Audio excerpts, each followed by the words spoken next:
She cooked the most magnificent wedding feast anyone in Wyoming had ever tasted, and the bride made sure no one would ever know her name. For 6 weeks, Martha Holloway poured everything she had into a celebration that wasn't hers.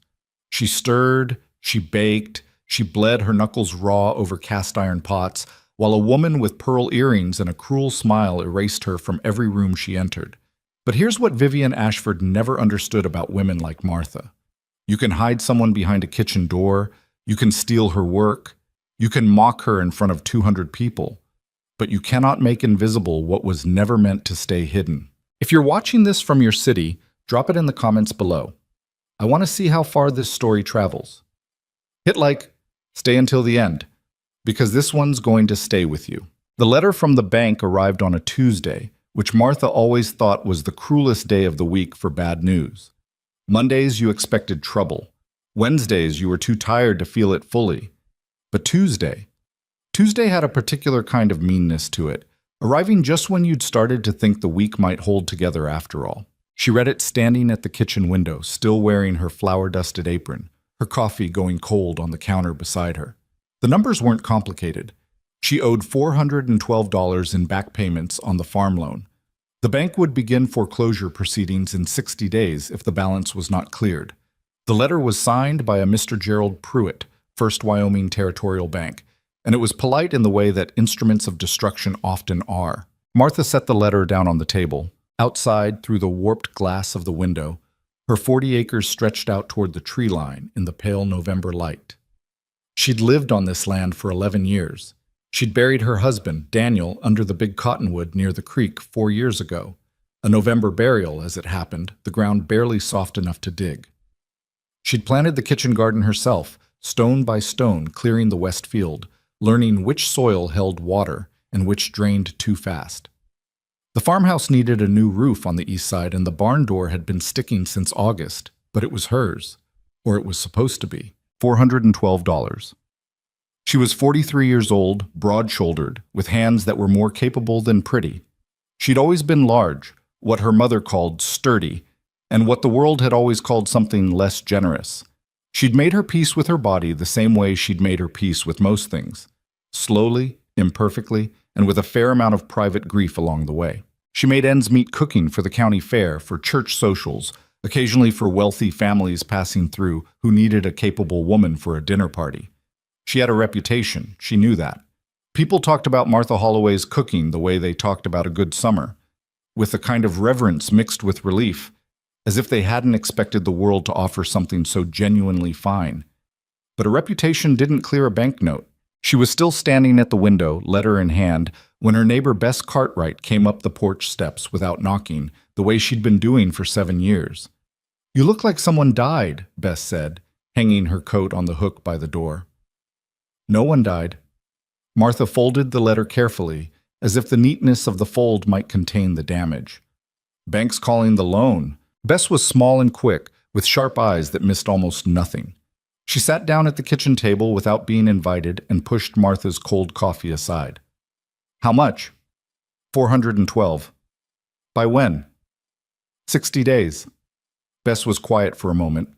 Outside, a crow landed on the fence post near the garden and stayed there, turning its head with that particular bird intelligence that always unsettled Martha slightly.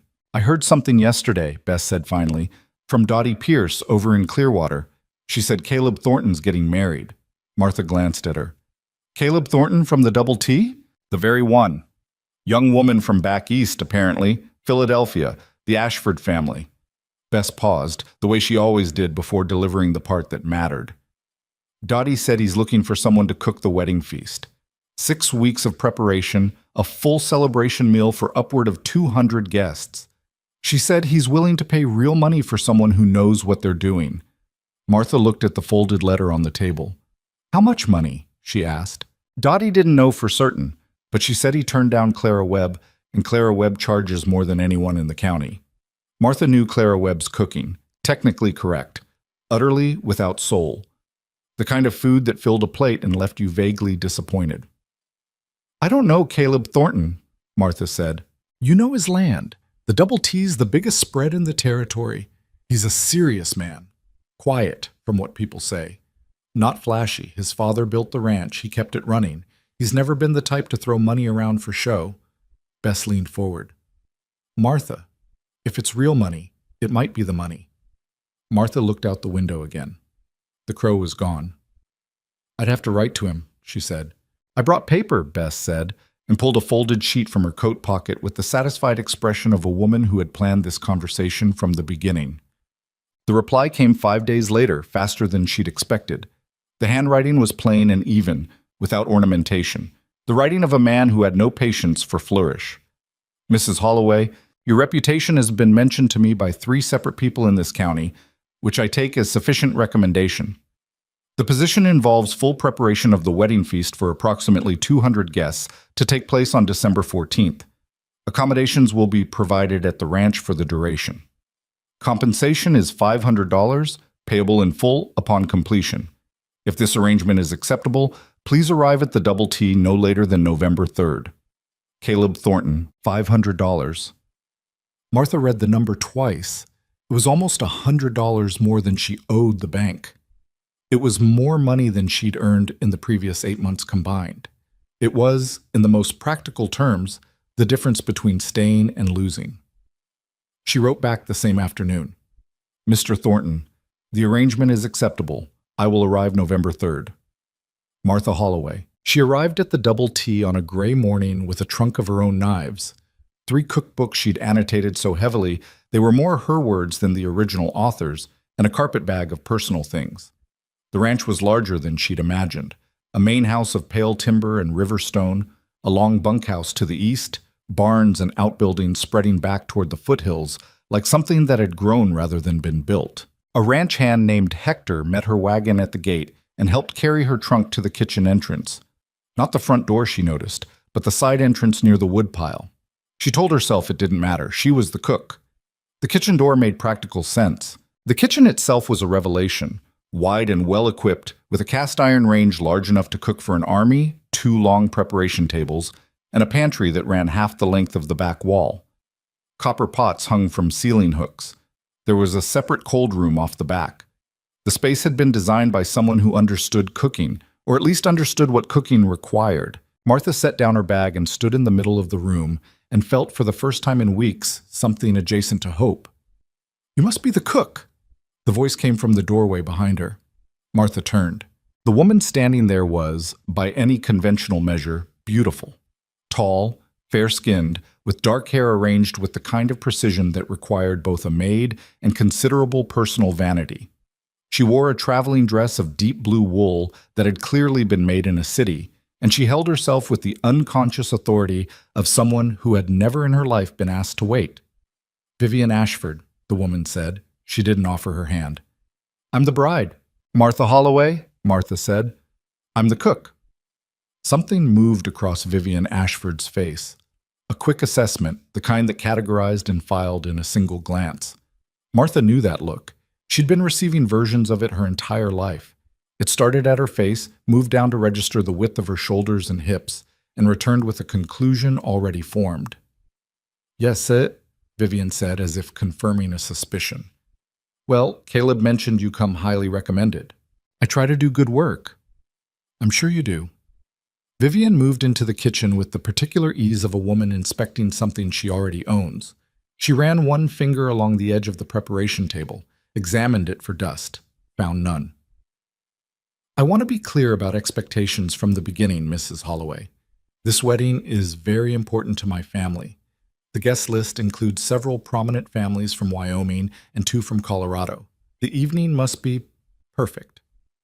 I understand. There will be certain standards. Vivian turned to face her directly.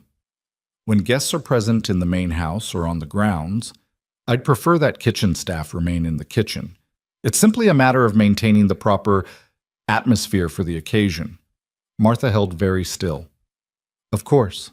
The wedding party itself will require several fitting events and rehearsals over the coming weeks. I'd appreciate discretion during those times as well. The kitchen entrance, she gestured vaguely toward the side door, should be the primary access point for all staff. All staff. As if there were others. As if Martha were part of a category rather than a person. I'll need access to speak with whoever manages the pantry supplies, Martha said. Her voice was level. She'd learned, over many years, to make her voice level when other things were not. Speak with Hector. He handles procurement. Vivian moved toward the doorway. One more thing. The menus will be my decisions, naturally. I'll let you know what we'll be serving. Martha had been planning menus since she was 19 years old.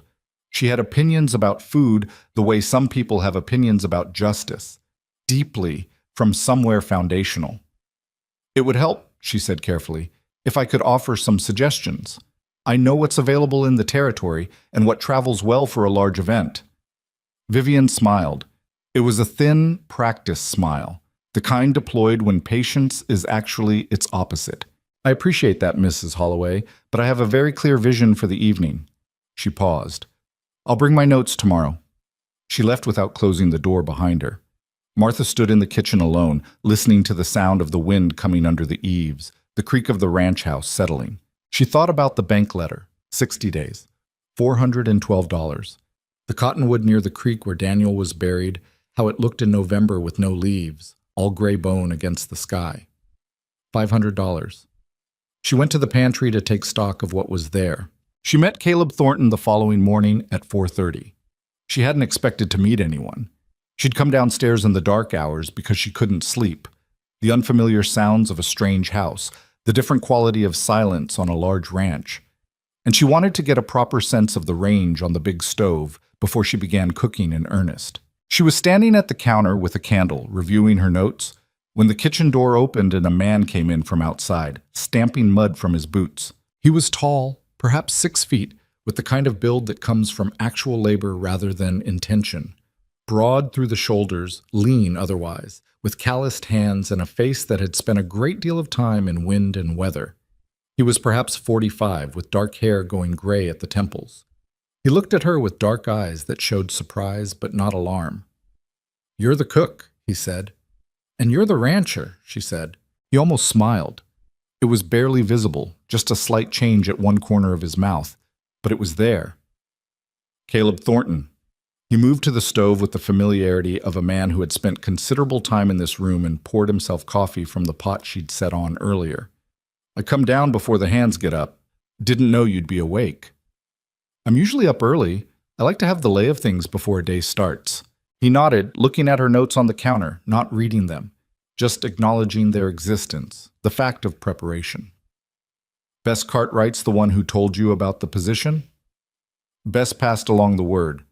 "You know her? Her late husband sold me a quarter horse 6 years ago. Good animal." He leaned against the counter with his coffee, and there was nothing performative about it, no effort to impress or establish himself. He just leaned there the way people lean when they're tired and comfortable. "You drove from Clearwater alone?" "I did." "Long drive." "I've made longer." He looked at her steadily for a moment. "My ranch foreman tells me you make a biscuit that men have considered proposing over." She laughed before she could help it, a real laugh, not the polite kind. "Your foreman is flattering me for access to the kitchen." "Probably," Caleb agreed. "Can I ask you something?" "You can try." "What are you planning to feed 200 people on December 14th? And that was the beginning of it. Not romantic, not significant in any way she could have identified in the moment. Just a man who was genuinely curious about the answer, leaning against a counter in the dark hours before dawn, asking a real question and meaning it. She told him. She talked about the roasted meats and which cuts were best for a crowd, about the challenges of timing when the kitchen was serving that volume, about what she'd been thinking for the bread courses and the desserts.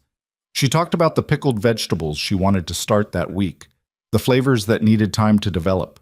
He listened the way people rarely listened, without preparing his response while she spoke, without looking past her to something else. He asked good questions, not impressive questions designed to show knowledge, but genuine ones that came from not knowing and wanting to understand. They talked for nearly an hour. When the sky began to lighten outside the kitchen window, he set down his cup and pushed off from the counter. "I should go," he said. "The horses won't wait." "No," she agreed. "They don't." He paused at the door. "Miss Ashford prefers... She's mentioned that the kitchen staff should... She told me." Something passed over his face. Not embarrassment exactly, something more complicated than that. a kind of unhappy awareness. "I'm sorry for it," he said. It was simple and direct and didn't have excuses wrapped around it. Martha nodded once. "Thank you for the coffee, Mr. Thornton. Thank you for the conversation, Mrs. Holloway." He went out into the gray dawn, and Martha stood for a moment in the quiet kitchen, and then she went to work. The notes arrived that afternoon, delivered by Vivian's personal maid, a young girl named Penny, who had the watchful, careful demeanor of someone accustomed to managing volatile situations. Martha read them at the preparation table. The menu Vivian had designed was ambitious in the way that things designed by people without practical knowledge are often ambitious. Spectacular on paper, nearly impossible to execute for 200 people without either a brigade of professional French chefs or a miracle. 12 courses, 4 separate entree options, 3 soup courses, an ice sculpture centerpiece that would require daily maintenance in a Wyoming December, imported chocolates from Denver for the dessert service. Martha set the notes down and looked at the ceiling for a moment. She picked up her pen and wrote a careful, specific response outlining which elements were achievable, which were achievable with modification, and which were, with the deepest respect, genuinely impractical given the venue, the season, and the available resources in the territory. She offered alternatives for each impractical item that maintained the spirit of elegance while actually being possible to execute. She sent the response back with Penny. Vivian arrived in the kitchen 40 minutes later. "You've completely disregarded my vision," she said. She was holding Martha's notes, and she was not, Martha noticed, genuinely angry.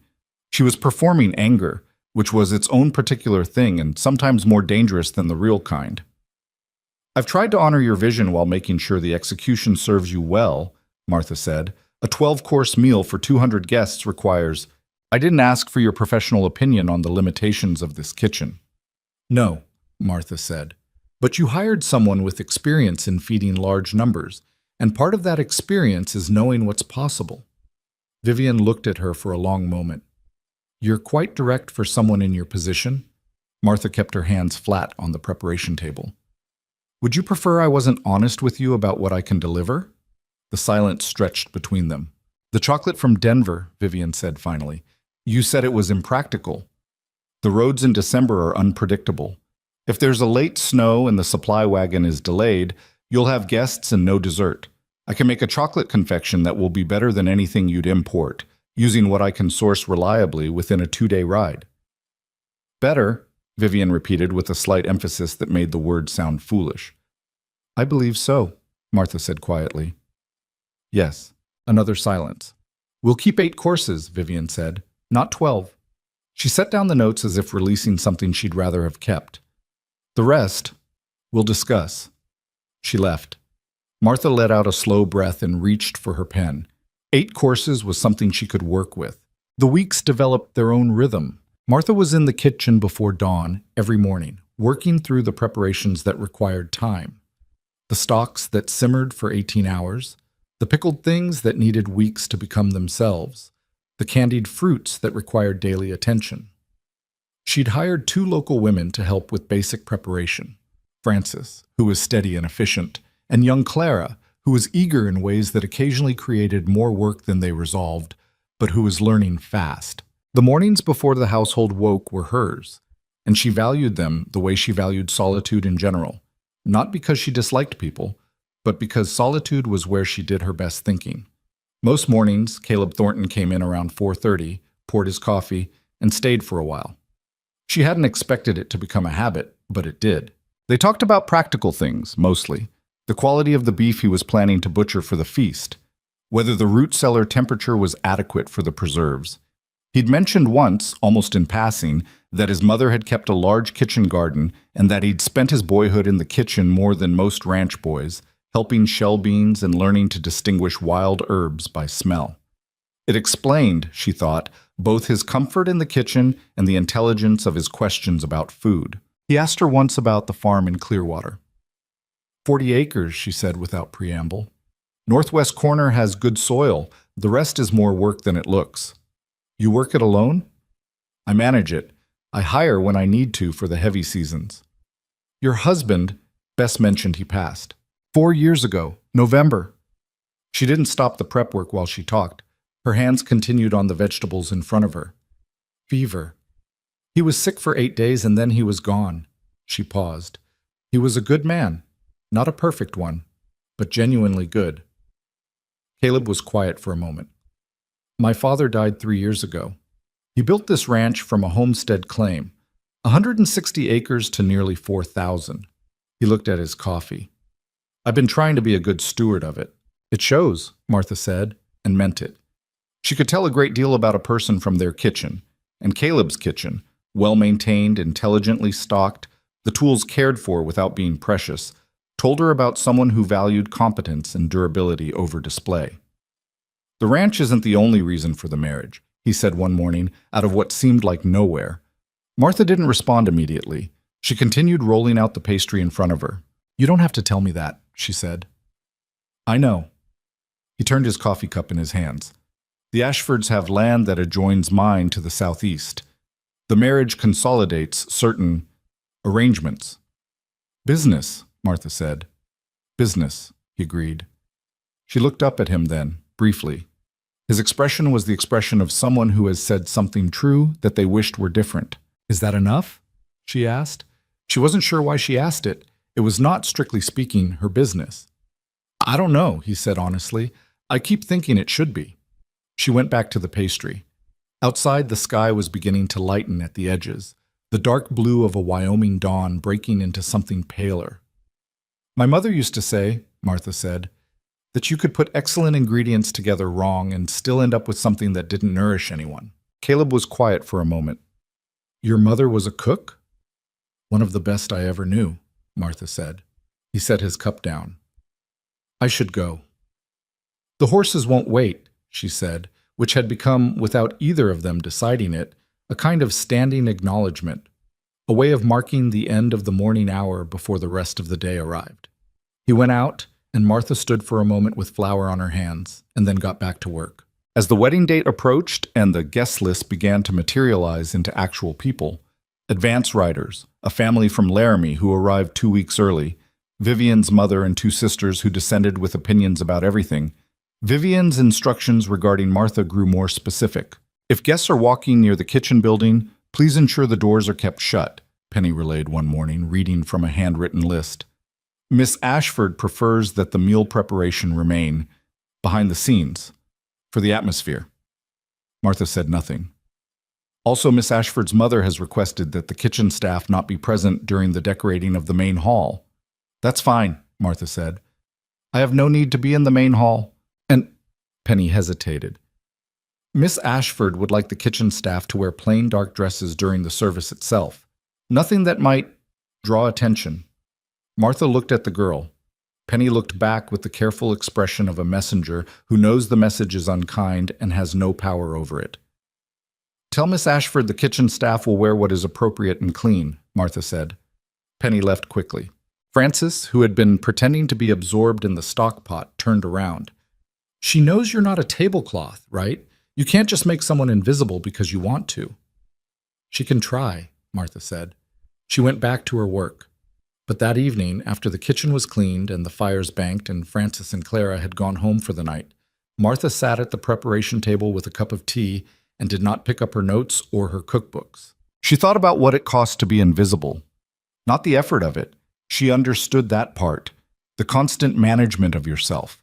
The careful neutrality, the work of making sure no reaction showed on your face. She knew that work well. She'd been doing it since she was a girl, large in a world that preferred women to be small in every sense of the word. The question was what it cost over time, what it extracted from a person to spend years managing their own visibility for the comfort of people who hadn't earned the right to be comfortable at her expense. She thought about the farm, the cottonwood, the 40 acres. She thought about the $500. She drank her tea and went to bed and got up the next morning before 4 and started the fires. 3 weeks before the wedding, Caleb came to the kitchen one morning with a cut on his right hand that was still bleeding. Fence wire, he said when she looked at it. Stupid. I know better. Sit down, she said, and went for the cloth she kept for burns. She cleaned the cut at the kitchen table while he sat with the patience of a man accustomed to minor injuries and unaccustomed to being tended to. She could feel the tension in his hand, not from pain, she thought, but from something else. The Ashfords are talking about the land agreement again, he said. Is that your business to tell me? Probably not. He looked at the cut while she worked. Vivian's father wants it in writing before the ceremony. I keep asking for more time to review the terms. Martha said nothing. It's 180 acres, he said. Good grazing land. It was my grandfather's claim originally before my father bought it back from a neighbor. My father spent 6 years buying it back. She finished with the cut and wrapped it simply and efficiently. There, she said. He looked at the wrapping. Thank you. What do you want to do about the land? She asked. It was a bold question. She knew it was bold the moment it left her mouth. He was quiet for a long moment. Keep it, he said. Then keep it, she said simply. It's not... He stopped. The terms of the arrangement are complicated. Most arrangements are, she said. The question is usually whether what you're giving up is worth what you're getting. He looked at her steadily. In the kitchen light, with the fire going and the early dark still outside the windows, his face was very clear. He looked, she thought, like a man who was tired of pretending a decision was more complicated than it actually was. I should go, he said. The horses won't wait, he finished quietly. But he didn't move immediately. He sat at the table for another moment, looking at the wrapped hand, and then he stood and went out into the dark. Martha stood alone in the kitchen and felt the specific ache of something she hadn't allowed herself to name. Outside, the wind came down from the mountains the way it did in late November, and the kitchen walls held against it, and Martha put her hands to work. The final week before the wedding arrived like a train that's been expected but still moves faster than you planned for. Every day was organized pandemonium, deliveries arriving at the kitchen door, the cold room filling up, Francis and Clara working long hours while Martha coordinated everything from the center of the kitchen like a general who has studied the terrain and knows exactly where the danger is. The food was, she knew, extraordinary. She knew it the way a craftsperson knows their best work, not with vanity, but with the quiet certainty of someone who has given everything they have to a thing and can feel the difference. The roasted meats were perfect. The bread was better than anything she'd made in years, something having come together in the combination of the high altitude and the particular flour Hector had sourced from a mill in Laramie. The desserts were, well, the desserts were the best work of her life. She thought about that sometimes in the quiet moments, that her finest work was being made for a celebration she hadn't been invited to attend, that the greatest feast she'd ever created would be served by others, eaten by strangers, and attributed to no one who'd actually made it. On the evening of December 13th, the night before the wedding, Vivian came to the kitchen. It was late. The kitchen was clean, the preparations as complete as they could be until the morning. Martha was reviewing her timing charts by candlelight when Vivian entered. She was dressed for an evening gathering, beautiful and composed. She looked at the kitchen, at the organized counters, the prepared things covered in their cloths, the evidence of weeks of labor, with an expression Martha couldn't immediately read. Everything is ready? Vivian asked. Everything is ready? Martha said. Vivian moved to the center of the kitchen, looking around as if taking stock of territory. You've worked very hard, she said finally. It was the closest thing to a compliment she'd offered in 6 weeks, and it arrived with something uncomfortable underneath it. Not warmth exactly, something more like the feeling of a transaction completing. It's what I was hired to do, Martha said. Yes. Vivian's eyes moved to Martha's face. I want you to know, my mother and the guests will not know who prepared the meal. It will simply be the feast, the presentation. That's how these things are done, in the circles we move in. The staff remains background. Martha looked at her. I understand, she said. Good. Vivian turned toward the door. The morning service for the kitchen staff will be in here. The main event begins at 4 in the afternoon. You'll manage service from the kitchen. Yes, Martha said. Vivian paused at the doorway. For just a moment, something shifted in her expression, something complicated that Martha couldn't fully read. Then it closed again, and Vivian was composed and correct and already somewhere else. Thank you, Mrs. Holloway, she said, and left. Martha sat alone in the kitchen with her timing charts and her candle, and the fire in the range ticked softly as it cooled, and outside the Wyoming night was enormous and cold and full of stars that no one had bothered to name. She thought about the 40 acres. She thought about the bank letter. She thought about a man with dark eyes who came to the kitchen before dawn and asked real questions and listened to the answers. She folded her timing charts carefully, tucked them under the candle, and went to bed. Tomorrow, she would cook the greatest meal of her life, and no one would know her name. She was up at 3. Not because the alarm she'd set, a small clock borrowed from Hector, had gone off, but because her body knew. 6 weeks of early mornings had recalibrated something deep, and now waking before dawn wasn't an effort. It was just what her body did, the same way it breathed. The kitchen was cold when she came downstairs. She'd banked the fires the night before, but not enough, and her breath showed in the dark air. She got the range going first, feeding it carefully the way you feed something that needs to be trusted, then moved through the kitchen with a candle, checking everything she'd prepared the night before. The covered trays, the wrapped meats hanging in the cold room, the bread doughs that had been rising overnight in the warmest corner near the back wall. Everything was where she'd left it. She let out a breath she hadn't known she was holding. Frances arrived at 4:30 with her coat still buttoned, her hair not entirely pinned, looking like someone who had sacrificed sleep in the service of something they believed in. Clara came 15 minutes later, younger and more awake, with that particular energy of people who haven't yet learned that big days are exhausting before they're exciting. "Tell me what you need," Frances said, washing her hands at the basin. "Start the second range," Martha said. "Clara, the bread? I'll show you what to look for. If the surface doesn't feel right, you come get me immediately. You don't guess." "Yes, ma'am." They worked. That was the only way to describe it. There was no conversation that wasn't about the food, no movement that wasn't directed towards something necessary. Martha moved through the kitchen the way water moves through a channel, finding the path of least resistance toward the goal. She was not elegant about it.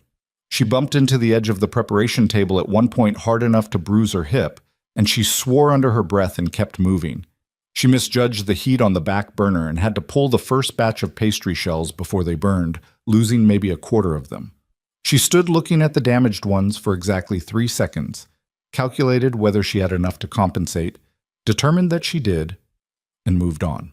This was the part of cooking that no one talked about when they praised a meal, the physical toll of it. The kitchen was hot and loud, and the work was relentless, and her feet would ache for 2 days after this. But none of that was relevant because the food didn't care about her comfort. The food only cared about the food. At 6 in the morning, Caleb came through the kitchen door. She'd half expected him not to. Today of all days, the morning of his wedding, she'd thought the habit might break, that he'd have other demands on his time, other rituals for a day this large. But he came in the same way he always did, stamping the cold from his boots, moving to the coffee pot with the familiarity of a man in a room he knows well. He looked at the kitchen, the organized chaos of it, the 3 women moving through it, the smells that were already filling the air, and something in his expression was hard to read. "You're already deep into it," he said. "We've been at it since 3, Martha said, not stopping what she was doing. "The roasts need to go in within the hour." He poured his coffee and stood back, out of the way, watching. He didn't try to talk to her about anything real. He seemed to understand that this morning was different, that the kitchen was running at a pitch that didn't have room for the kind of conversation they'd built over the previous weeks. But he also didn't leave immediately. He stood with his coffee and watched the work, and Martha was aware of him the way she was aware of the temperature in the room, not thinking about it directly, but knowing it was there. After a while he said quietly, so only she could hear, "How are you doing?" She glanced at him. He was looking at her with the direct, unperformed attention that she'd come to know as specifically his. "I'm fine," she said. "Martha." She stopped. It was the first time he'd used her first name. He seemed to realize it a half second after she did, and neither of them addressed it directly. "I'm tired," she said honestly, "and I have a long day in front of me, but the food is going to be right." She met his eyes for a moment. "It's going to be better than right." He nodded slowly. "I know it will." There was a pause that had weight to it. "The Ashford family arrived last night," he said. "Vivian's father wants to speak with me this morning about the land papers." "Are you going to sign them?" He looked at his coffee. "I don't know yet." She wanted to say something. She felt it, the shape of words that were honest and probably not her place to speak. She thought about what she'd told him weeks ago, about ingredients put together wrong, and about what she hadn't said but had meant. that you could spend your whole life in a kitchen that didn't fit you and never make anything that truly fed anyone. She didn't say it again. He was a grown man who understood his own situation better than she did. It wasn't her life. "You should eat something before it gets busy," she said instead, and cut him a piece of the test bread she'd pulled 20 minutes ago. The trial loaf, not for guests, just to check the crumb. She set it on the counter beside him without ceremony. He picked it up and ate it standing there, and something in his face changed while he ate, a kind of involuntary response to something genuinely good. He looked at the bread and then at her. "I said this once before," he said, "about the biscuits, but this is... Martha, this is extraordinary." She turned back to the range. "I know," she said, which made him laugh, a real laugh, quiet and surprised. He finished the bread and set down his cup. "I should go." "The horses," she said. "Today it's not horses," he said. "Today it's a wedding."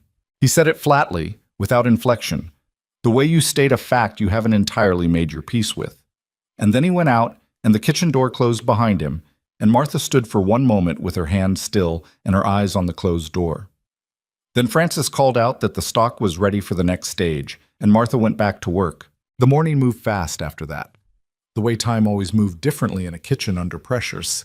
Not slower, the way people sometimes said when they meant peaceful, but faster, compressed, each hour arriving before the last one felt complete. The roasts went in. The bread came out perfect this time, filling the kitchen with a smell so good that Clara actually stopped moving for a second just to breathe it in. Martha let her have that moment and then pointed her back toward the vegetable station. Around 9 in the morning, Penny appeared at the kitchen door. She had the expression she always wore when carrying messages she didn't enjoy delivering. A careful blankness, like a wall someone had painted over to cover something they didn't want seen. "Miss Ashford asks that the kitchen remain quiet during the ceremony preparation," Penny said. "She'll be in the main hall for the next 2 hours with her family and the dressmaker, and she finds strong cooking smells can be distracting." Martha looked at Penny for a moment. "We're roasting meat for 200 people," she said. "I can't stop the cooking smells." Penny's carefully blank expression flickered. "I know, Mrs. Holloway, I'm just telling me what you were asked to tell me," Martha said. "I know. Tell Miss Ashford the kitchen staff will be as quiet as possible."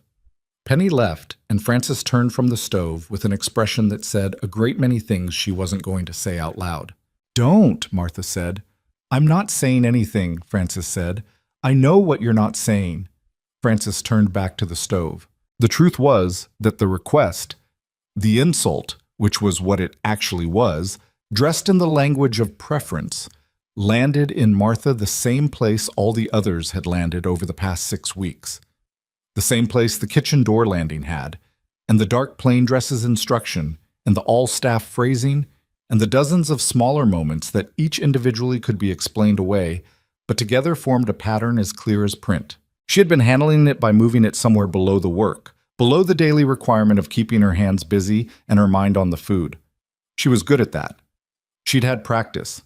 But it was accumulating somewhere. She could feel it accumulating, the way a cold can sit in your chest for days before it becomes something you can no longer pretend isn't there. She went to the cold room to check on the desserts and stood for a moment in the quiet cold, letting it settle her. The desserts were lined up on the shelves with the particular dignity of things that had taken a long time to become themselves. The chocolate confections she'd promised would be better than anything imported. The fruit tarts with their pastry so flaky it almost hurt to look at. The spiced custards that she'd made 4 test batches of before she was satisfied. She looked at them and thought, no one is going to know I made these. And then she thought, they're going to eat them, and they're going to remember them, and the memory is going to stay with them even after the name is forgotten. The work persists. That's what her mother had taught her. The work persists past the person who made it. She wasn't sure if that was comforting or terrible. Probably both. She went back into the kitchen. By noon, the pace had become something close to violent. The kitchen was at full heat, every burner occupied, the smells layered and complex. Roasted meat, caramelized onions, fresh bread, the warm sweetness of the desserts beginning to be plated. Martha was everywhere at once, or felt like it, moving between stations, tasting, adjusting, catching Clara before she over-seasoned the sauce, and redirecting without raising her voice. There was no room for raised voices. Raised voices broke the concentration, and broken concentration showed up on the plate. It was during this stretch, this hard, hot, concentrated hour, that she heard voices from the hallway beyond the kitchen door. She didn't register them at first because her whole attention was on the timing, but then the voices rose, and one of them was Caleb's, and the other was a man she didn't know, and what was being said pushed through the noise of the kitchen and reached her despite herself. The papers need to be signed before the ceremony, Caleb. That was the agreement.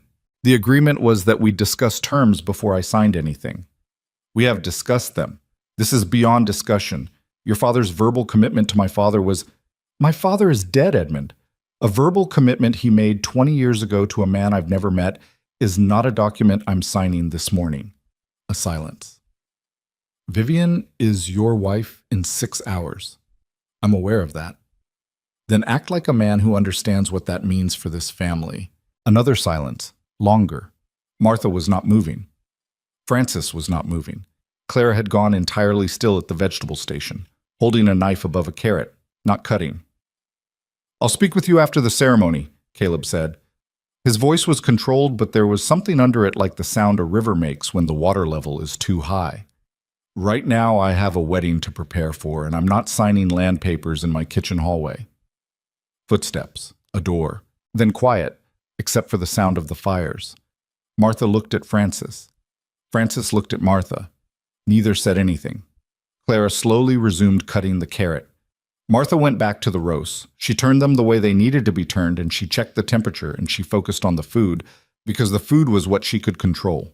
The food was what was hers. The afternoon came down like a curtain.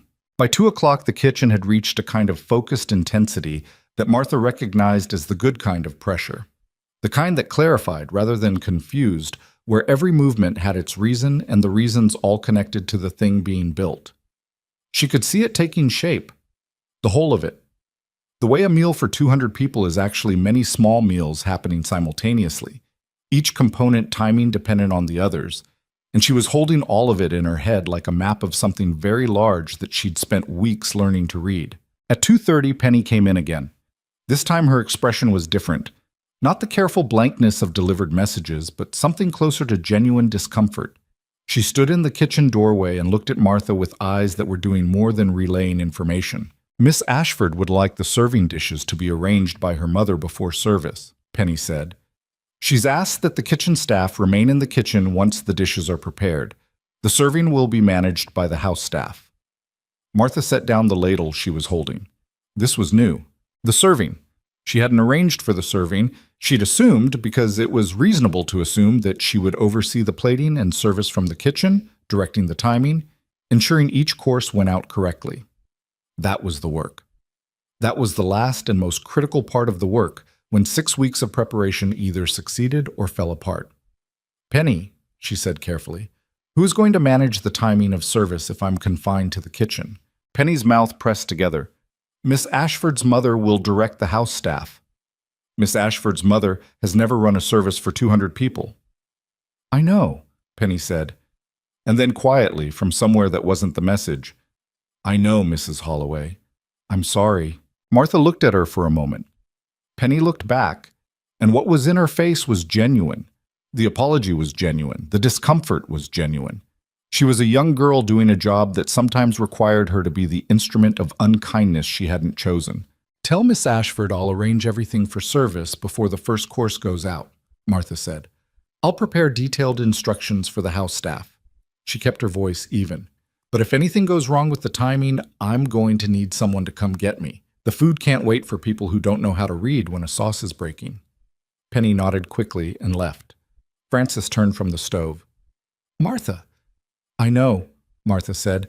This isn't— I know. Frances looked at her with the expression of a woman who has seen injustice handled by people stronger than herself and knows there's a limit to what can be absorbed before something breaks. How much more of this are you going to take? Martha thought about the bank letter, the $412, the 60-day deadline, the farm with its 40 acres and its cottonwood near the creek. Long enough, she said. She picked up the ladle and went back to the pot. But something had shifted. She could feel it, not in the kitchen, where everything was still precise and controlled, But somewhere underneath, in the part of herself she'd been filing things away for 6 weeks. The place where she'd put Vivian's assessments and the kitchen door and the dark plain dresses and all the small precise humiliations that had each individually been manageable. That place was getting full. She didn't examine it directly. She didn't have time. The feast was 3 hours away and the food needed everything she had, and she gave it everything she had. Holding the other thing down with the discipline of someone who knows that some reckonings have to wait until the work is done. The work came first. It always had. Outside, through the small, high window above the cold room door, she could see the sky beginning to move toward the particular gold of a Wyoming afternoon in December. Short days that burned bright for a few hours before the dark came down early and complete. She could hear, distantly, the sounds of guests arriving, carriages and horses, voices carrying on the cold air. 200 people, coming to eat her food, coming to eat food that no one was going to put her name on. She tasted the sauce, adjusted it, and called to Clara to begin warming the serving dishes. 3 hours. She could hold it together for 3 more hours. She was almost sure of it. The first course went out at 4:15. Martha had written the timing instructions in the clearest hand she could manage. Each course, the temperature requirements, the signals to watch for, the order of plates. She'd spent 20 minutes with the 3 house staff members who would be carrying dishes, walking them through it the way you walk someone through terrain they've never crossed. One of them, a young man named Robert, who couldn't have been more than 20, kept nodding with the focused expression of someone who understood they were being trusted with something fragile. "If anything looks wrong when you get to the table," she told him, "you don't improvise. You come back here." "Yes, ma'am." The sauce on the fish course has to go on at the last possible moment before it reaches the guest, not in the kitchen, at the table, or just outside the door. If it sits, it separates. "Yes, ma'am." "And if Mrs. Ashford, Vivian's mother, tells you to do something different from what I've written here, you come back here and tell me before you do it." Robert looked at her with eyes that understood more than his nod suggested. "Yes, ma'am," he said, for the 3rd time, and she believed him. She sent the first course out and stood at the kitchen door listening. For a moment there was nothing, just the sound of movement and voices at a distance, the particular murmur of 200 people settling into an occasion. Then, faintly, the sound changed.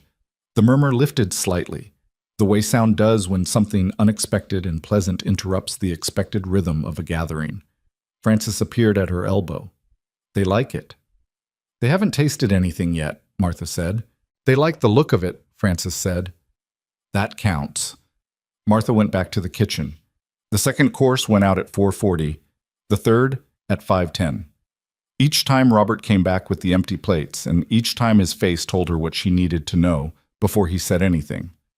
The slight brightness in his eyes, the way he moved with more confidence each trip, as if the reception he was witnessing was giving him something too.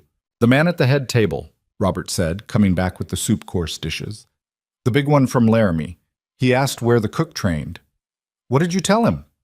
"I didn't know what to tell him. I said I'd find out." "Tell him Wyoming," Martha said. "Tell him she trained in Wyoming." He went back out. The kitchen was running clean. Not perfectly. The back burner on the secondary range was running hotter than she'd calibrated for, and she'd had to pull the 3rd bread service earlier than planned and compensate with extra warmth from the main range. Clara had fumbled a plate that hadn't broken but had required quick replating, and they'd lost about 3 minutes there. But these were the ordinary errors of a large service, the kind that happened every time and that you managed without letting them become the story. The story was the food. The food was holding. It was during the 4th course, the roasted beef, the centerpiece of the meal, the thing she'd been planning the longest, that she heard the door from the main hall open, and Vivian's mother, Eugenia Ashford, came into the kitchen. Eugenia Ashford was a woman who had perfected the particular art of being imperious without being loud about it. She was small and very upright, dressed in silk the color of old ivory, and she moved through the kitchen with the careful distance of someone walking through a place they consider beneath them, but are too well bred to say so directly. "Mrs. Holloway," she said, "the guests are asking about the roast. My daughter tells me it's your primary course." "It goes out in 12 minutes, Martha said, without stopping what she was doing. "The resting time is critical. If it goes out early, the texture won't be right. Several of the guests are quite hungry." "They'll be hungrier for 12 minutes, and then they'll eat the best roast they've had in years," Martha said. I need those 12 minutes. Eugenia Ashford looked at her with an expression that suggested she was unaccustomed to being told to wait by anyone, let alone by a woman in an apron. My daughter has suggested that the presentation might be enhanced by Mrs. Ashford.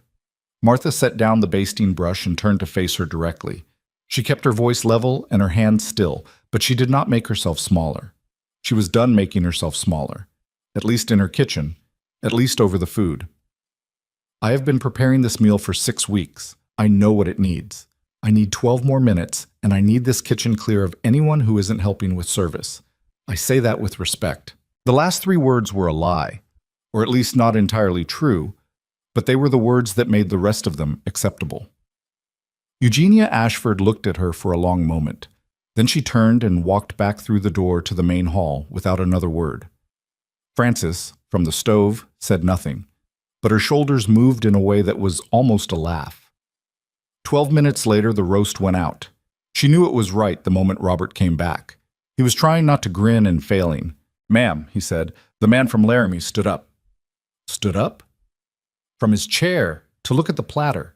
He stood up and looked at it and said something to the man next to him, and then they both... He stopped, shook his head. "People are talking, ma'am." The whole room went kind of quiet when the platters came out. Martha stood with the basting brush in her hand and felt something move through her that wasn't quite pride and wasn't quite grief, but lived in the neighborhood of both. The work. The work was doing what she'd built it to do. "Good," she said. "Get back out there. The sauce needs to go on table side." "Yes, ma'am." The meal moved through its courses. The fish, which had worried her most because of the timing constraints, arrived at the tables at exactly the temperature it needed to be. The bread course drew its own particular response. Robert reported that a woman at one of the side tables had asked if she could have the recipe, which was, he said, apparently not something people usually asked about bread. The desserts were last, and Martha had saved something for them. A final element she'd decided on only 4 days ago, a decision made not from the original menu plan, but from instinct. She'd preserved the last of the autumn pears from the cold room in a spiced syrup of her own devising, something with cardamom and a touch of something sharper that balanced the sweetness, and she'd nestled them alongside the chocolate confections on each plate in a way that was, she knew, beautiful. Not in the way things are beautiful when someone has tried to make them beautiful. Beautiful in the way things are when they're exactly what they need to be. Robert came back from the dessert service with his eyes bright and his usual careful composure entirely gone. "Mrs. Holloway," he said, people are..." He stopped and started again. "Miss Ashford's mother sent me back here to ask who is responsible for the pears." Martha looked at him. "She sent you to ask that?" "Yes, ma'am. She said she's never tasted anything like them, and she wanted to know."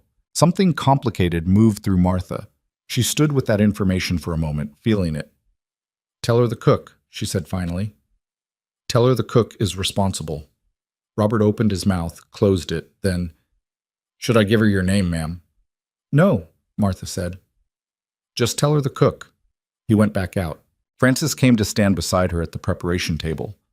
They stood together for a moment, not talking, listening to the distant sound of 200 people eating a meal that one woman had made with her hands over 6 weeks in a kitchen where she'd been told to stay invisible. "You should be proud," Frances said. "I am," Martha said. "And I'm tired. And I'd like to sit down for 20 minutes, which I can't do yet." "No," Frances agreed. "Not yet." The service wound down over the next hour. Dishes came back. Coffee was prepared and sent out in urns that Robert managed on a cart, with the careful deliberateness of someone who understood that hot liquid in formal occasions required particular respect. Clara cleaned as they went, which Martha had trained her to do from the first week. The kitchen cleaned continuously during service, not after, so that the space remained workable and the end of the night wasn't a catastrophe. It was around 7 o'clock. The dessert service complete, the coffee going, the kitchen in the managed wreckage of a successful large service, that they heard it begin. A voice, rising above the general murmur from the main hall. Vivian's voice. Martha was at the cleaning basin with her back to the hallway door, and she heard it through the wall. Not clearly at first, just the tone of it. The particular carrying quality of Vivian's voice when she was performing for an audience rather than simply speaking. Then the door to the hallway opened slightly, pushed by movement, not by anyone specifically, and the words became clear. Absolutely everything was my direction, of course. The menu, the presentation, all of it. I have very specific ideas about entertaining, and I knew from the beginning exactly what I wanted. The cook simply executed my vision. A murmur of admiring response. The pears, particularly, that was entirely my idea. I'd had something similar in Philadelphia, and I thought, well, we can do this in Wyoming. Why not? Martha set down the dish she was holding. She did it carefully. She set it down on the edge of the basin and she turned around, and Frances was looking at her from across the kitchen with an expression that was not surprise. Frances had been anticipating something like this for weeks, but was instead a kind of sorrowful acknowledgement. The voice continued from the main hall. I do think presentation is so important, don't you? And the challenge, of course, is finding help that can execute properly. One has to be very specific in one's instructions. The woman I hired had a certain raw capability, of course. A slight pause, the kind that was not actually a pause, but a breath taken for effect. Though one does have to work within certain limitations when one is using local help. Laughter. Polite, social laughter. The kind that wasn't about anything funny, but was about belonging to the right side of a distinction. Martha was very still. Local help, she said quietly. She wasn't talking to Frances. She wasn't talking to anyone.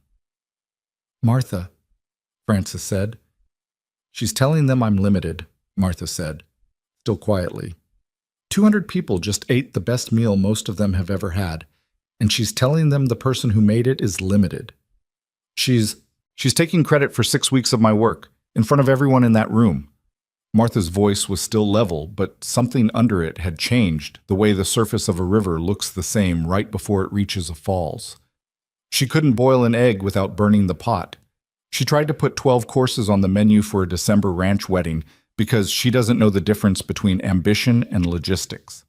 She removed me from service, from my own service, and gave instructions to people who didn't understand what they were handling. She stopped.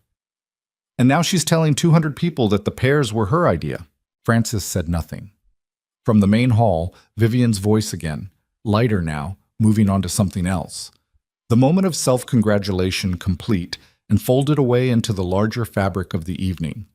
Martha stood in the kitchen with her hands at her sides and looked at the door. She thought about what it would take to walk through it, to walk into that room and say, in front of all those people, what was true, what her name was, what she had made, what the past 6 weeks had actually cost her.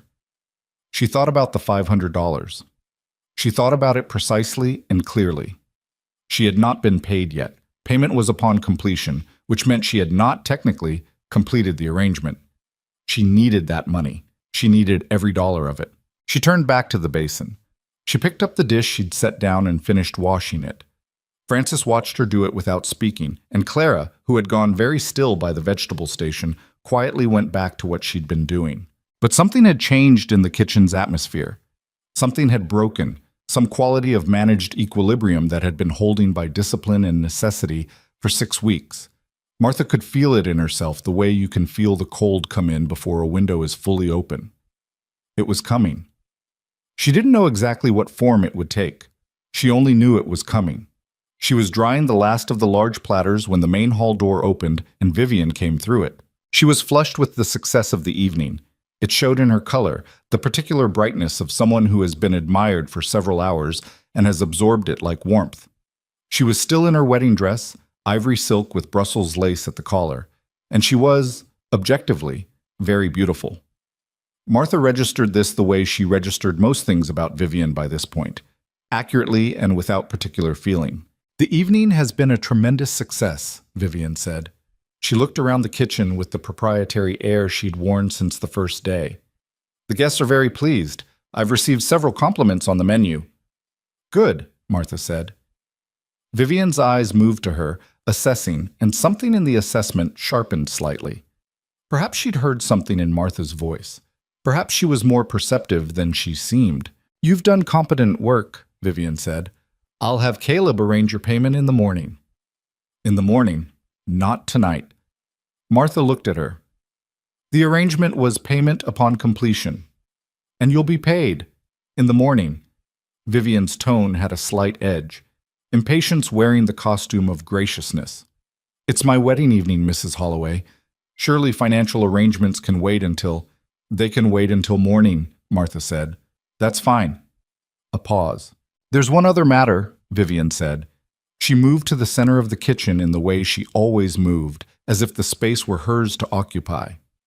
Several guests have expressed interest in meeting the person who organized the feast. I've told them that the menu and concept were mine, which is accurate, but a few are asking specifically about the cook. She looked at Martha directly. I prefer you remain here for the remainder of the evening. I'll handle any inquiries. Martha set down the platter she was drying. She set it down very carefully. You'll handle inquiries about my cooking, she said. About the feast, yes. Vivian's voice was steady, but her chin had come up slightly. The signal, Martha had learned, of a woman preparing for pushback. That's simply how these occasions are managed, Mrs. Holloway. The host takes responsibility for— I heard what you told your guests, Martha said. The kitchen went quiet. Not the ordinary quiet of a room between conversations, but a different kind. The kind that happens when something that has been approaching for a long time finally arrives. Vivian's expression didn't change, exactly, but something behind it did. I beg your pardon, she said. The pears. Martha's voice was level. She was holding on to level the way you hold onto a fence rail in wind. The pears were not your idea. Nothing on that menu was your idea. You wanted 12 courses and an ice sculpture and chocolate imported from Denver in December, and I reworked every item of your plan into something that was actually possible and actually delicious, and the result is what those 200 people just experienced. She stopped. And I heard you tell them it was your vision. Vivian stared at her. For a moment, just a moment, something genuinely human moved across her face. Something that might have been recognition, maybe even something that looked briefly like discomfort. Then it closed. You're the help, Vivian said. Her voice had gone very quiet, which was, Martha was finding, more effective than loud. You were hired to execute a job. The creative direction of this evening was mine. You cooked what I needed cooked, in my kitchen, in my husband's house, and you were compensated generously for the service. She looked at Martha with the particular look of someone who believes the hierarchy they live in is the natural order of things. I suggest you remember your position. Your position. Martha looked at her for a long moment. She was aware of Frances behind her, absolutely still. She was aware of Clara near the back wall. She was aware of the sounds from the main hall. Music now, something with a fiddle, and laughter, the laughter of people who had eaten a magnificent meal and were feeling generous with the world. She was aware of the $500 she had not yet been paid. She was aware of the 40 acres and the cottonwood and the bank letter with its 60-day window. She was aware of her own hands, which were large and calloused, and had spent 6 weeks making something extraordinary that this woman was standing in front of her claiming. I know my position, Martha said very quietly. I know it better than you think. She picked up the dishcloth. She turned back to the basin.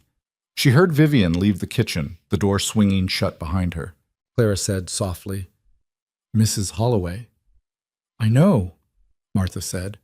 And then, from the main hall, the sound of the music stopping, and Vivian's voice raised to carry across the room, and in it a brightness that was beyond the ordinary brightness of a wedding celebration, the brightness of someone who has decided to make a moment of something. You know, Vivian's voice came through the wall, clear enough now that every word reached the kitchen. I have to tell you all something amusing about the woman I hired to cook this evening. Martha went still at the basin. She arrived with her own knives, Vivian said, and her tone had the particular quality of someone at the center of a gathering who has chosen a target she believes is safely absent. Can you imagine? A cook who brings her own knives, as if the kitchens of Wyoming couldn't supply them. She's a farm widow from Clearwater, quite a substantial woman, you'll appreciate the description, who seems to believe that her particular talent for country cooking constitutes something worth celebrating. Laughter. More laughter than before, warmer. The easy laughter of a room being led somewhere by a confident voice. She spent the entire 6 weeks convinced she was making decisions about the menu. Vivian's voice carried a smile in it, the conversational smile of someone enjoying their own performance. I had to be very patient in redirecting her more rustic instincts toward something appropriate for the occasion. Martha set down the dishcloth. She looked at the kitchen door. She thought about the $500. She thought about what it cost to be invisible, what it extracted, what it took away over time from the person doing the work of disappearing. She thought about what her mother used to say about putting good ingredients together wrong. She thought about a man with dark eyes who'd said, "I'm sorry for it," and meant it, who'd eaten test bread in the gray morning and looked at her with an expression she'd been trying not to name for 6 weeks. She picked up the kitchen door handle. "Martha," Frances said, one word, low and urgent. "I know," Martha said. She opened the door and walked into the main hall. 200 faces turned toward her. 200 faces. Martha had cooked for crowds before. She understood, in the abstract, what it meant to feed large numbers of people. But standing in the doorway between the kitchen and the main hall, looking at 200 people looking back at her, was a different thing entirely from understanding it in the abstract. The hall was lit with oil lamps and candles, warm and golden, the kind of light that made everything look slightly more significant than it was. Long tables ran the length of the room, still set with the remnants of the feast, the cleared plates, the coffee cups, the wine glasses at various stages of empty. At the head table, she could see Vivian, whose expression had gone very still in the way of someone who has said something they intended as entertainment and found it traveling somewhere they didn't plan. Beside Vivian, Caleb sat with the particular stillness of a man who has heard something he cannot unhear and is deciding what to do with it. Martha stood in the doorway. She had not planned what to say. She had not, if she was honest, planned to walk through that door at all.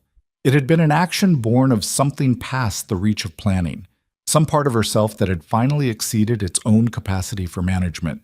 And now she was standing in front of 200 strangers in her apron, with flour on her sleeve and 6 weeks of kitchen work on her hands, and the room was quiet.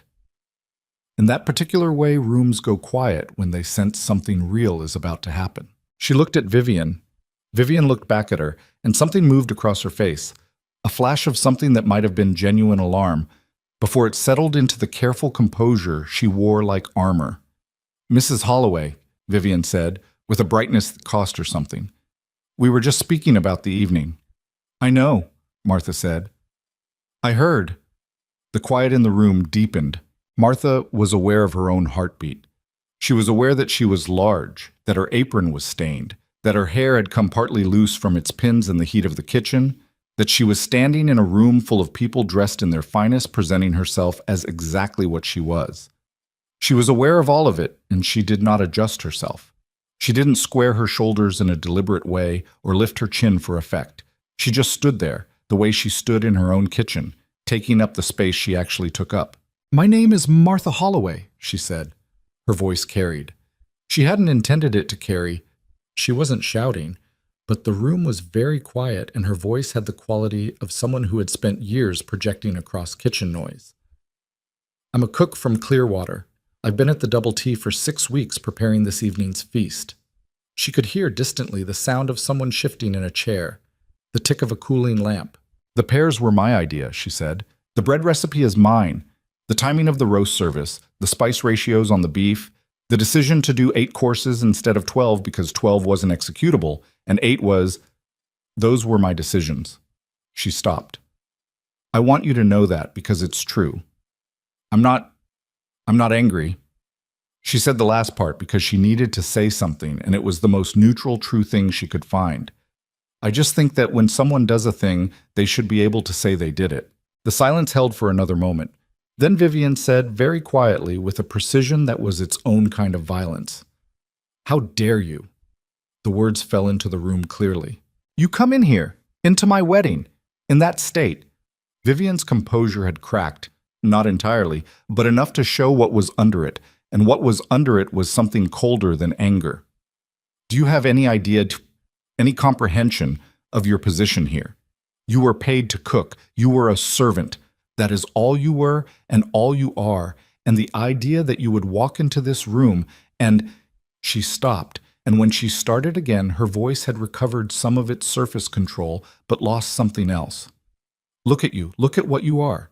A farm widow who spent 6 weeks in someone else's kitchen and wants to be congratulated for it." She let her eyes move over Martha once, the full length of the assessment. I gave you the opportunity to do the only thing you're suited for. You should be grateful. The room was very, very quiet now. Martha stood in it and let the words land. She didn't move away from them. She felt them the way you feel a particular kind of cold, not comfortable, but clarifying. She was about to speak when a chair scraped back from the head table. Caleb stood up. He didn't say anything immediately. He pushed his chair back and he stood up, and the room, all 200 people in it, shifted its attention to him with the particular attentiveness of a crowd that understands it is witnessing something consequential. He looked at Martha first, just for a moment, his eyes on her face, not assessing her, not measuring anything, just looking at her the way he'd looked at her across the kitchen every morning for 6 weeks, with the direct attention of someone who sees what's actually in front of them. Then he looked at Vivian. "Vivian," he said. His voice was very quiet. "Don't." "Caleb, don't," he said again. Still quiet. Not angry, exactly. Something past anger. Something that had moved through anger and arrived somewhere with more gravity. "Don't stand in my house and talk to a woman like that." Vivian's color had risen. "She walked into our wedding celebration, and she said her name," Caleb said. "She said her name and what she made. In 6 weeks, I don't think anyone at this table asked her either one of those things." He looked at the table, at the guests, the Ashford family, the business associates and relatives who had eaten Martha's food and listened to Vivian claim it. "Mrs. Holloway has been in my kitchen since before 4 every morning, making something that every person in this room called extraordinary tonight. She rebuilt Vivian's menu from the ground up, because what was on paper wasn't something any kitchen could execute. She worked 16-hour days and she never complained once, not to me, and I was there to see it."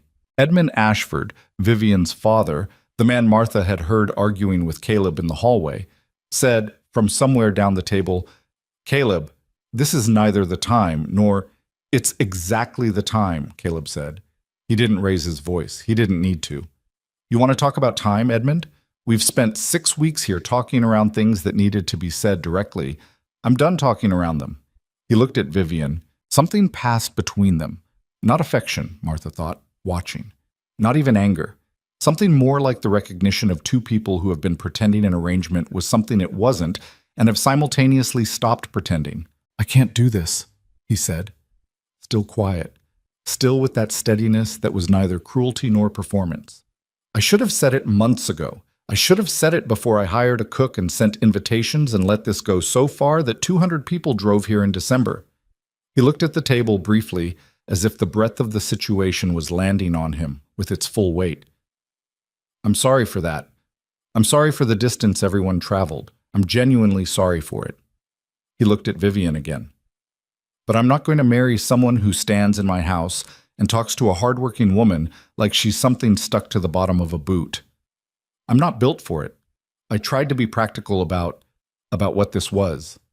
But I'm not going to do this." The silence that followed was of a completely different quality than any of the silences that had preceded it. Vivian stood very still. Her face had gone through several things rapidly.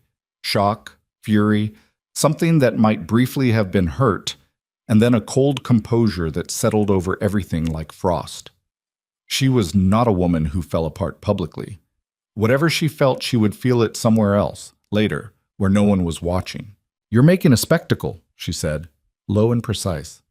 "I know," Caleb said. "I'm sorry for that too." Edmund Ashford was on his feet now. "Thornton, I want to be very clear that the land agreement is not signed," Caleb said, "and won't be.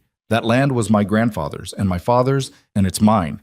I should have been clear about that from the beginning. I kept thinking the other parts of the arrangement might make the land part easier to live with." He looked at Edmund steadily. "They don't. You understand what you're walking away from." "I understand what I'm keeping," Caleb said. The room erupted. Not violently. These were not violent people. But in the way rooms erupt when something that has been held in suspension is suddenly released. Voices from every direction, the Ashford relatives moving toward Edmund, the Wyoming families leaning toward each other, the particular chaos of a social event whose structure has just been removed from underneath it. Martha stood in the doorway and watched it and felt strange, unmoored. She had walked through that door without knowing what would happen, and what had happened was nothing she could have planned for. She felt the particular vertiginous quality of a moment you'll spend years thinking about, the sense of time moving both too fast and not at all. Vivian turned from Caleb, and her eyes found Martha across the room. And what was in them, what Martha saw in Vivian Ashford's eyes in that moment, was something she hadn't expected. Not just fury, though the fury was there, something underneath the fury that was rawer than that, a pain that was real, even if the ways she'd expressed it over 6 weeks had been genuinely unkind. The collapse of something she'd wanted, whatever her reasons for wanting it, and the particular humiliation of that collapse happening in public, in front of everyone she'd brought here to witness her triumph. Martha had no warm feeling toward Vivian. She wasn't going to pretend otherwise. But she recognized what she was seeing in those eyes, because she'd felt versions of it herself. The specific anguish of losing something in front of people who would remember the losing. Vivian looked at her for one long, unguarded moment. Then she turned and walked out of the main hall through the far door, and her mother followed her and 2 of her sisters, and the careful procession of it had a dignity that Martha found she could respect even now. In the chaos that remained, people moving and talking and the whole fragile architecture of the evening visibly dismantling, Martha became aware that Caleb was walking toward her. He crossed the room with the focused directness of someone who has decided where they're going and is not looking at anything else. He reached the doorway where she stood and stopped in front of her, close enough that the noise of the room receded slightly. "Are you all right?" he said. She looked at him. "Are you?" He almost laughed. There was nothing funny about any of it, but the almost laugh was real. "No," he said. "Not exactly. You just called off your wedding in front of 200 people. "I did," he agreed. He looked tired. Not the tiredness of a man who regrets something. The tiredness of a man who has been carrying a weight longer than he should have and has just set it down and is feeling the absence of it in his arms. "I should have done it months ago." "You said that," she said. "Inside. It's true twice." They stood in the doorway between the kitchen and the hall, and around them the evening moved into its new, unplanned shape. Martha was aware of Francis watching from the kitchen, of guests moving past them with the careful extra distance of people giving a moment its privacy. "I owe you an apology," Caleb said. She looked at him. "Not for tonight," he said. "For the 6 weeks before it. For the kitchen door and the dark dresses and—" He stopped. "I knew what was happening. I made myself not look at it directly because I was trying to keep things manageable. That was a coward's approach, and it cost you something, and I'm sorry." Martha thought about how she'd filed things away for 6 weeks. The accumulation of small unkindnesses, the daily work of making herself invisible, the $500 that had been the weight on the other side of the scale. "You came in at 4:30 every morning," she said. "You asked real questions and you listened to the answers. You said you were sorry about the kitchen door on the first day." She looked at him steadily. "That counts.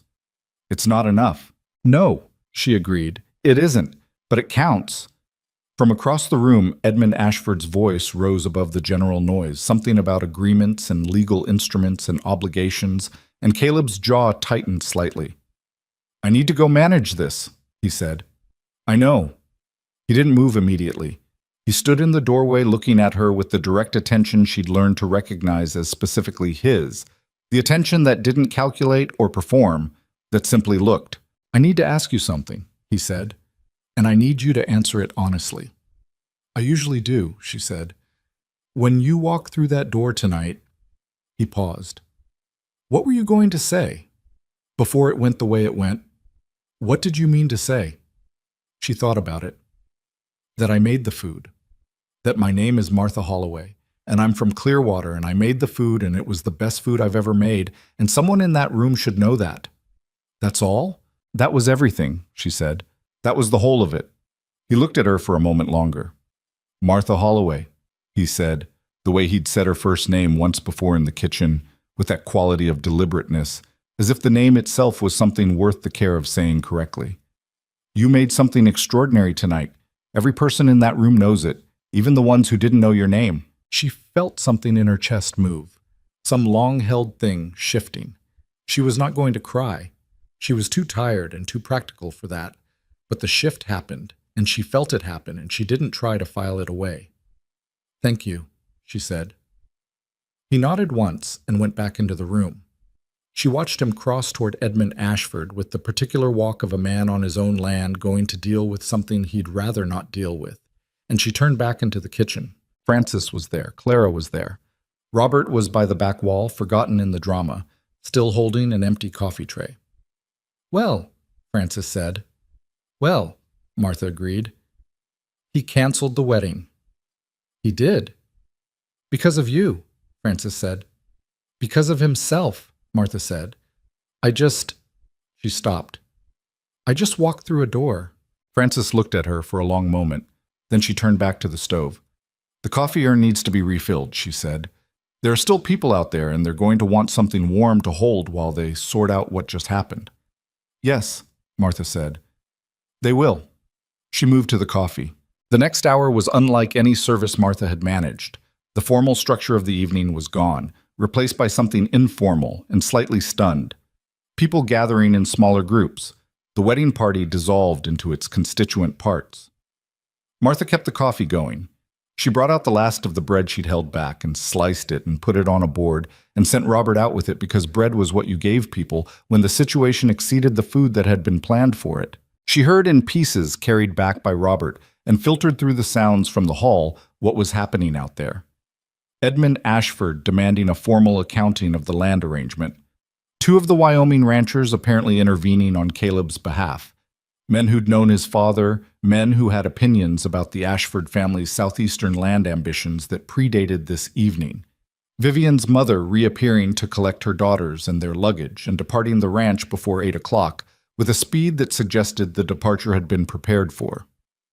Not planned, Eugenia Ashford had not anticipated needing to leave early on the night of her daughter's wedding, but executed with the efficiency of a woman who had spent her life managing the retreat from unfavorable positions. Around 9 o'clock, the guests began to leave in earnest. Martha could hear the sounds of departure, carriages being brought around, voices calling good nights, the horses.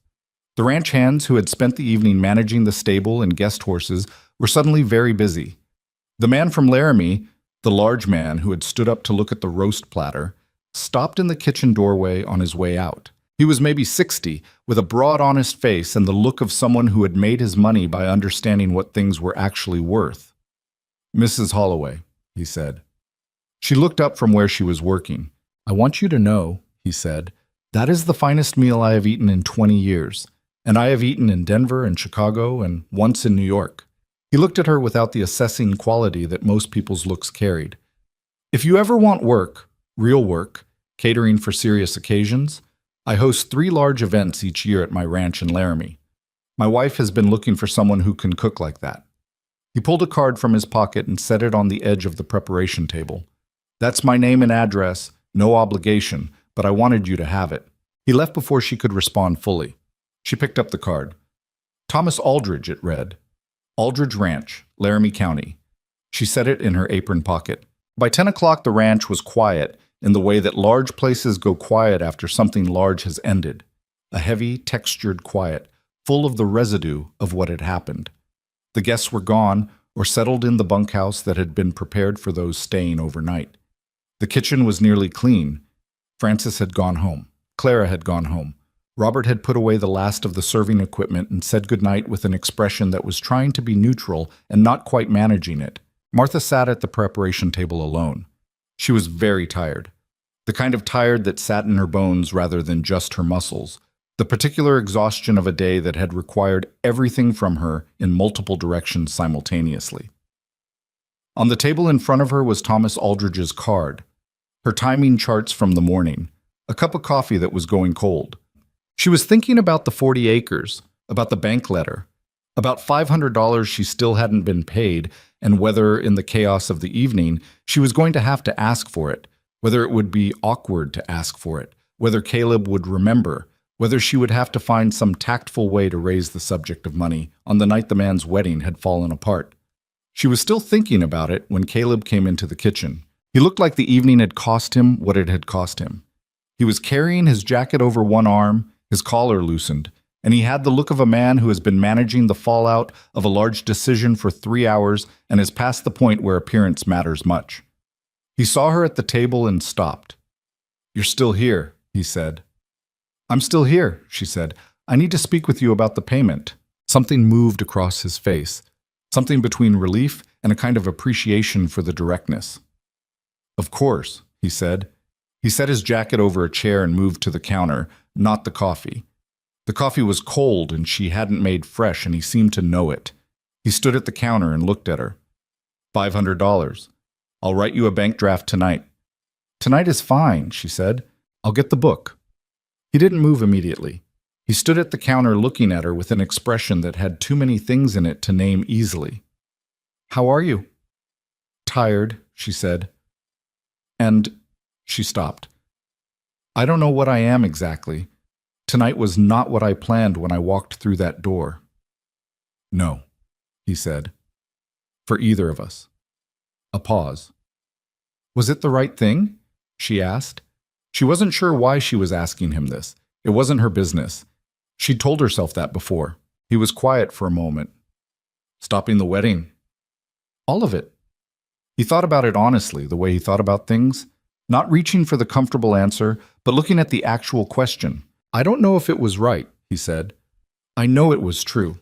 I couldn't have stood up in that room and listened to her speak to you that way and stayed in my seat. I couldn't have done it and then spent the rest of my life in this house." He looked at the kitchen, at the walls and the range and the copper pots on their hooks. "This is my father's house. It's going to be my house for the rest of my life. I can't have it be the kind of house where a woman who works like you work gets talked about the way she talked about you." Martha looked at him. "That's a principled reason to cancel a wedding," she said. "It's the only one I had that I could say out loud," he said. And then, quietly, "There were others I couldn't." The kitchen was very quiet. Martha looked at the cold coffee in her cup. She looked at Thomas Aldridge's card on the table. She looked at her hands, which were telling their usual story of work and time. "I'm going home tomorrow," she said. "I know. The farm needs—" She stopped. "There's always something that needs." "There is," he agreed. "Always." Another pause, this one different from the ones before it, less weighted, somehow, less freighted with what couldn't be said, as if some of the pressure had released. "I'll get the bank draft," he said. "Thank you." He went to the study off the hallway. She heard a drawer open, the scratch of a pen. He came back with a folded paper and set it on the table in front of her. She picked it up. $500, written in his plain, even hand. She folded it and put it in her apron pocket, next to Thomas Aldridge's card. "The bread you made this morning," Caleb said. He was still standing by the table, his jacket over his arm, going nowhere quite yet. "The test loaf. I've been thinking about it all day." She looked up at him. "I think," he said slowly, "that it might be the best thing I've ever eaten, and I've been trying to figure out why, because I've had good bread before. But there was something about that particular loaf on that particular morning that was different." Martha thought about the bread, the high altitude, the Laramie flour, the extra time she'd given the dough, the morning light, the fact that she'd made it partly by feel rather than measurement because she'd been too tired to measure carefully and had trusted her hands instead. "Sometimes," she said, "the best things come out of the mornings when you're not trying to be impressive. You're just trying to get it right." He looked at her for a long moment. "Yes," he said. "I think that's exactly it."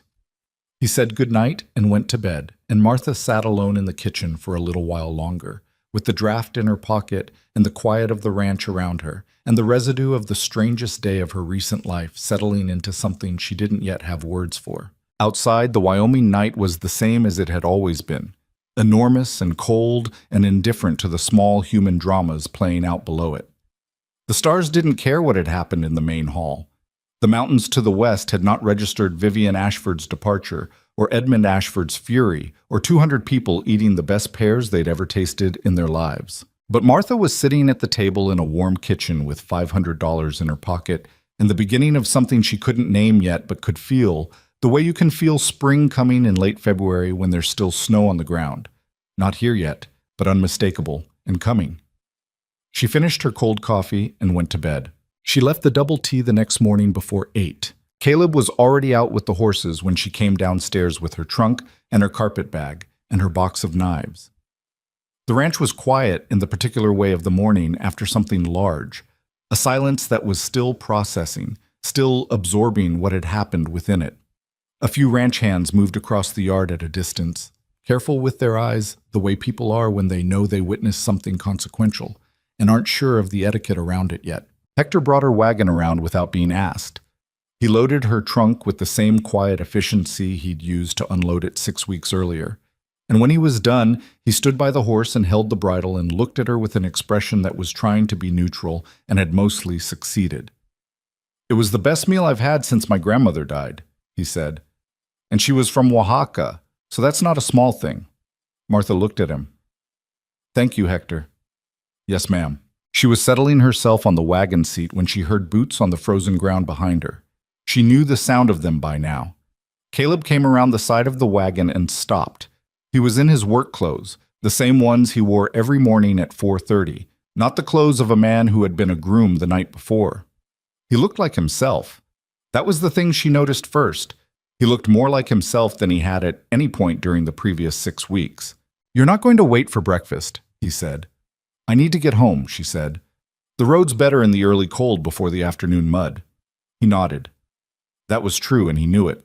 He put one hand on the wagon side, not stopping her, just present. "I want you to know something," he said, "before you go." She waited. "What you did last night, walking through that door, that took more courage than anything I saw in that room all evening, including what I did." He looked at her directly. "What I did was easier. I had the position, I had the name and the land and the room full of people who had to listen to me whether they wanted to or not. You walked in there with nothing except the truth. That's harder." Martha looked at him for a moment. "It wasn't courage," she said.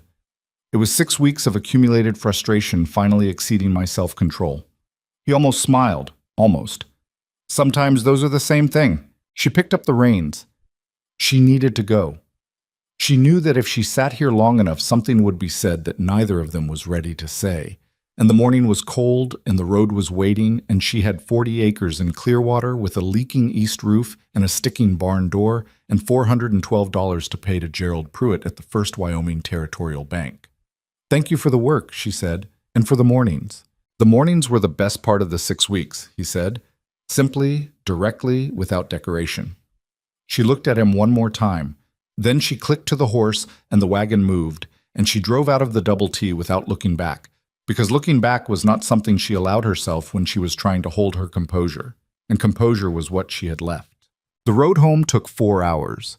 The sky was the pale winter blue of a Wyoming December, cloudless, the kind of day that looked warmer than it was. She drove through it with her coat buttoned to the throat and her mind doing what minds do after large events, returning to the same moments over and over, examining them from different angles, finding new details in the replay. She thought about Vivian's face in the doorway of the kitchen on the first day, the quick assessing look that had categorized and filed. She thought about 6 weeks of dark doorways and quiet instructions delivered through Penny, each one individually manageable and collectively something else. She thought about the way the main hall had gone silent when she walked through that door, 200 faces turning, and how she'd felt. Not brave, nothing so clean as brave. Terrified, actually. Her heart going very fast, her hands not entirely steady, standing in her apron in front of strangers because she'd reached the end of what she could absorb quietly. She thought about Caleb saying, "I'm sorry for it" on the very first morning, how simple that had been, and how rare. She thought about the bread, the test loaf in the gray morning. Sometimes the best things come out of the mornings when you're not trying to be impressive. She'd meant it about cooking, but somewhere in the 4 hours of driving, it occurred to her that she'd meant it about more than cooking. She got home in the early afternoon, and the farm was exactly as she'd left it. The same leaking east roof, the same sticking barn door, the same 40 acres going gray and dormant under the December sky. The cottonwood by the creek had lost the last of its leaves. She could see it from the lane, the bare gray branches against the pale sky. She unhitched the horse, got her things inside, and then she sat down at the kitchen table and took out the bank draft and Thomas Aldridge's card and set them both on the table in front of her, $500. She wrote the check to Gerald Pruitt at the First Wyoming Territorial Bank that same afternoon and rode into Clearwater to post it.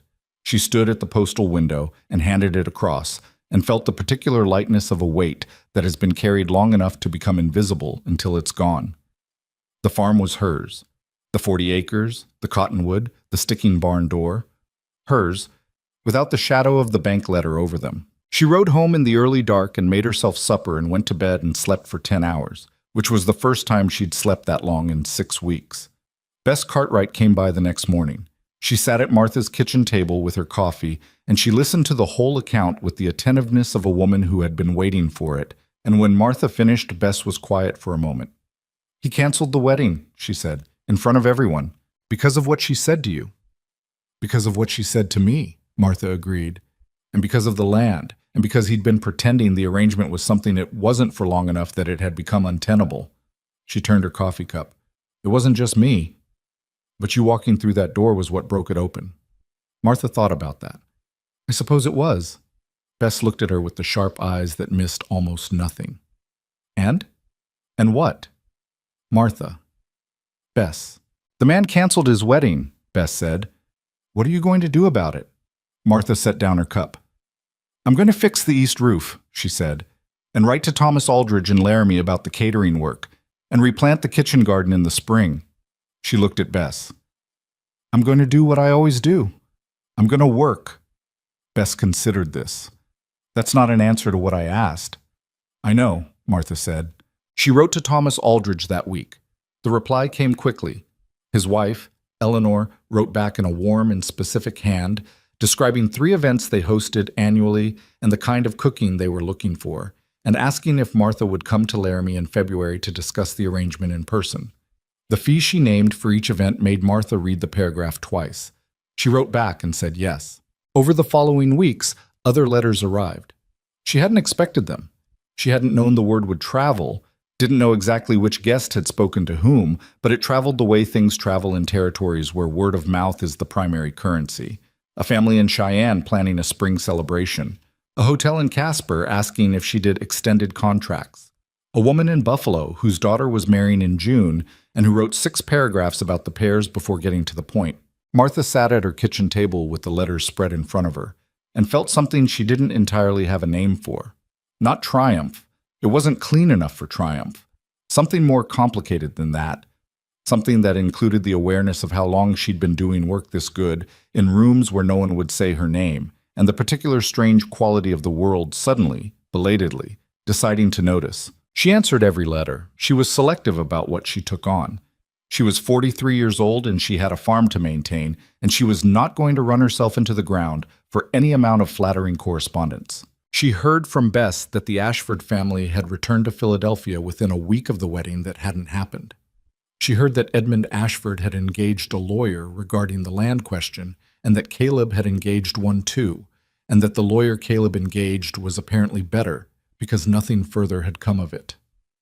The Double T land stayed what it was. She did not hear from Caleb directly. She hadn't expected to. Whatever had been between them in those morning hours was real. She didn't lie to herself about that. But real wasn't the same as ready. Real wasn't the same as simple.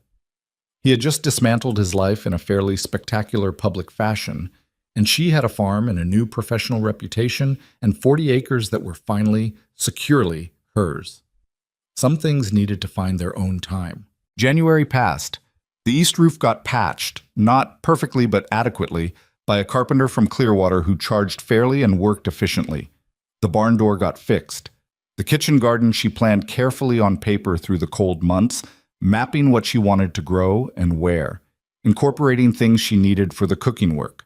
The specialized herbs, the particular varieties of root vegetables that weren't easy to source in Wyoming and that she was tired of doing without. She went to Laramie in February and met Eleanor Aldridge, who was a direct, capable woman with good taste and no tolerance for pretension, and they liked each other immediately in the practical way that people who respect competence tend to like each other. Thomas Aldridge shook her hand at the end of the meeting and said, "We'll need you for March, May, and October." And Martha said, "Send me the dates." And that was the professional arrangement established. On the drive back from Laramie, on a road that cut through high country where the winter was still fully present and the peaks to the west were white against a hard blue sky. Martha thought about what her life looked like now compared to what it had looked like when she'd stood at her kitchen window in November reading a bank letter. It was not a transformed life. It was not unrecognizable. She was still a large woman driving alone through Wyoming in February, still tired in her hands and her feet, still carrying the particular loneliness of someone who has lost people and learned to live with the loss. She was still imperfect in the ways she'd always been imperfect, too direct sometimes, too stubborn about food, prone to taking on more than she could comfortably carry and then managing it anyway through sheer refusal to admit she'd overcommitted. But the farm was hers. The work was real. And it was hers too. Not hidden, not performed in someone else's name, but hers. People in 3 counties knew her name and could attach it to something extraordinary she had made with her own hands. That was not nothing. That was, in fact, quite a lot. She was thinking about this, the size and shape of what quite a lot actually meant, when she got back to Clearwater in the late afternoon and found a horse she recognized tied at her gate. She sat in the wagon and looked at the horse for a moment. Then she climbed down and tied her own horse and walked up the path to the porch. Caleb was sitting on the porch step. He was in his ordinary clothes, his hat in his hands, looking at the dormant kitchen garden with the focused attention of someone who has been waiting long enough to start observing the details of where they're waiting. He looked up when he heard her on the path. "I should have written first," he said. "I thought about writing. Then I thought, I've spent enough time over the past few months on words that were easier than the real thing. So I drove." Martha looked at him. He looked the same as he had every morning at 4:30, like himself, without ornamentation. There were lines around his eyes that she didn't think came from age, so much as from the past 2 months of whatever managing the fallout of December 14th looked like from the inside. "How long have you been sitting on my step?" she asked. "About an hour." "In February?" "It's not that cold," he said, which was objectively untrue. She went up the steps past him and unlocked the door. "Come inside," she said. "I'll make coffee." He came inside. He sat at her kitchen table the way he'd sat at his own, with the ease of someone who doesn't require the comforts of a formal room. He looked at the kitchen, at the organized counters and the hanging bunches of dried herbs and the stack of letters and correspondence on the far end of the table, with the interested attention she recognized. "You've been busy," he said. "The Aldridge family in Laramie, and others." She put the coffee on. "The word from December 14th traveled." "I heard," he said. "Robert told me the man from Laramie stood up to look at the roast platter." "He did." "That doesn't surprise me." She turned from the stove and looked at him directly. "Why are you here, Caleb?" He held his hat in his hands and looked at her with the directness that she'd come to understand as one of his core qualities. Not rudeness, not performance. Just the willingness to look at things straight on. "Because I've been trying to figure out the right time to come," he said. "And then I realized that waiting for the right time was the same thing I did with the wedding, and with the land papers, and with half a dozen other things in the past few years. I kept waiting for things to be uncomplicated before I addressed them." He paused. "Things don't get uncomplicated on their own. I've noticed that." "No," Martha said. "They don't." "I owe you something I haven't said properly," he said. "Not an apology.